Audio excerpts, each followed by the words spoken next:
Assalamualaikum warahmatullahi wabarakatuh. Saya Atika Sari Nur Salsabila dari kelas 12 Keperawatan 2 absen 9. Di sini saya akan menjelaskan tentang peristiwa pemberontakan setelah masa kemerdekaan negara Republik Indonesia. Yang pertama ada pemberontakan Medan Area, yang kedua adalah pertempuran di Ambarawa, yang ketiga adalah pertempuran di Surabaya, dan yang keempat adalah Bandung Lautan Api. Berikut ini adalah materi penjelasannya. Materi kali ini adalah pertempuran setelah proklamasi kemerdekaan. Yang pertama, pertempuran Medan Area. Pada tanggal 9 Oktober 1945, pasukan sekutu yang diboncengi oleh Belanda dan Nika berhasil mendarat di kota Medan. Pasukan ini dipimpin oleh Brigadir Jenderal T.I. Kelly, dan alasan mereka datang ke Indonesia adalah untuk membebaskan tahanan Belanda. Pada tanggal 13 Oktober 1945, terjadi peristiwa di hotel di Jalan Bali, Medan. Seorang oknum penghuni hotel menginjak-injak lencana merah putih. Akhirnya, hotel tersebut diserang oleh para pemuda sehingga menimbulkan korban jiwa. Peristiwa tersebut merupakan awal dari pertempuran Medan Area, karena pemberontakan semakin meluas pada 18 Oktober 1945. Sekutu mengeluarkan ultimatum agar rakyat menyerahkan senjata kepada sekutu. Selanjutnya, pada tanggal 10 Desember 1945, tentara sekutu melancarkan serangan militer besar-besaran. Sekutu dan Nika berhasil mendesak para pejuang dan para pemimpin seperti gubernur dan wali kota, sehingga mereka berhasil diusir keluar dari kota Medan. Selanjutnya, pada tanggal 10 Agustus 1946 diadakan pertempuran di tebing tinggi dan membentuk Komando Resimen Laskar Rakyat dengan tujuan memperkuat perlawanan di kota Medan. Nah, dari pertempuran Medan Area tadi didapatkan nilai-nilai yang terkandung dalam pertempuran Medan Area. Yang pertama adalah berjuang dengan segenap tenaga dan pikiran untuk mempertahankan kemerdekaan Indonesia. Yang kedua, persatuan dan kesatuan warga Medan yang erat untuk berjuang mengusir sekutu. Yang ketiga, rela berkorban dan pantang menyerah. Selanjutnya, yang kedua adalah pertempuran di Ambarawa. Pada tanggal 20 Oktober 1945, tentara Inggris yang dipimpin oleh Brigjen Battle datang ke kota Semarang dengan tujuan mereka sama, yaitu untuk membebaskan tentara sekutu. Setelah itu, sekutu dibonceng oleh Nika menuju ke Magelang untuk membebaskan tahanan Belanda secara sepihak, sehingga terjadilah perlawanan dari tentara rakyat dan para pemuda. Selanjutnya, pada tanggal 26 November 1945, pasukan Inggris akhirnya terdesak mundur ke Ambarawa dan terjadilah pertempuran di Desa Jambu yang dipimpin oleh Oni Sastrodihardjo. Kemudian, pada tanggal 12 Desember 1945, serangan mulai dilancarkan di Ambarawa yang dipimpin oleh Kolonel Sudirman. Dari pertempuran tersebut berakhir pada tanggal 15 Desember 1945, di mana Indonesia berhasil merebut Ambarawa dan sekutu dibuat mundur ke Semarang. Nah, dari pertempuran di Ambarawa tadi didapatkan nilai-nilai yang terkandung.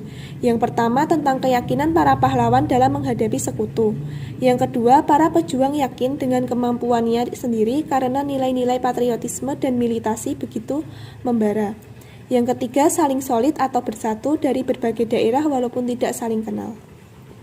Selanjutnya, yang ketiga adalah pertempuran di Surabaya.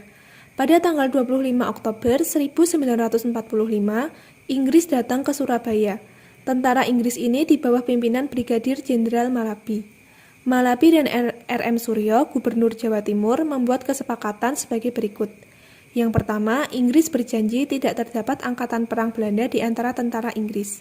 Yang kedua, telah disetujui kerjasama untuk menjamin ketentraman kedua belah pihak. Yang ketiga, akan segera dibentuk biro kontrak. Yang keempat, Inggris hanya akan melucuti senjata Jepang. Namun ternyata Inggris tidak menepati janjinya. Kemudian pada tanggal 28 Oktober 1945, semua pemuda di seluruh kota menyerang Inggris. Dan terjadilah pertempuran yang berlangsung sampai tanggal 30 Oktober 1945. Pada tanggal 30 Oktober 1945, mobil yang dikendarai oleh Jenderal Malabi dibom dan Jenderal Malabi tewas. Lalu pada tanggal 9 November 1945, Inggris mengeluarkan ultimatum agar semua pemimpin Indonesia dan para pemuda di Surabaya untuk datang selambat-lambatnya pada tanggal 10 November 1945. Dengan tujuan untuk menandatangani dokumen sebagai tanda menyerah tanpa syarat. Tetapi ultimatum tersebut ditolak oleh rakyat Surabaya, maka pada tanggal 10 November 1945 terjadilah pertempuran di Surabaya yang diperingati sebagai Hari Pahlawan.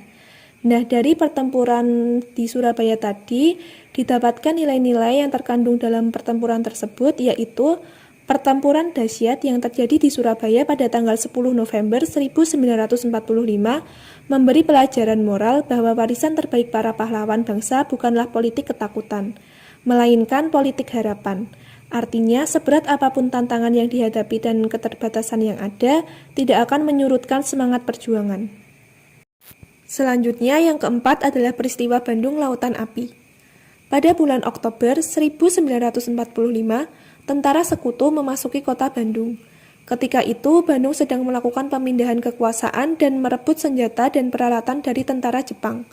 Pada 21 November 1945, tentara sekutu memberikan ultimatum pertama yang isinya agar kota Bandung bagian utara segera dikosongkan selambat-lambatnya pada tanggal 29 November 1945 dengan alasan keamanan. Namun, ultimatum tersebut ditolak oleh pejuang Indonesia. Selanjutnya, pada tanggal 23 Maret 1946, tentara sekutu kembali mengeluarkan ultimatum yang kedua yang isinya agar semua rakyat dan para pejuang Republik Indonesia mengosongkan kota Bandung bagian selatan.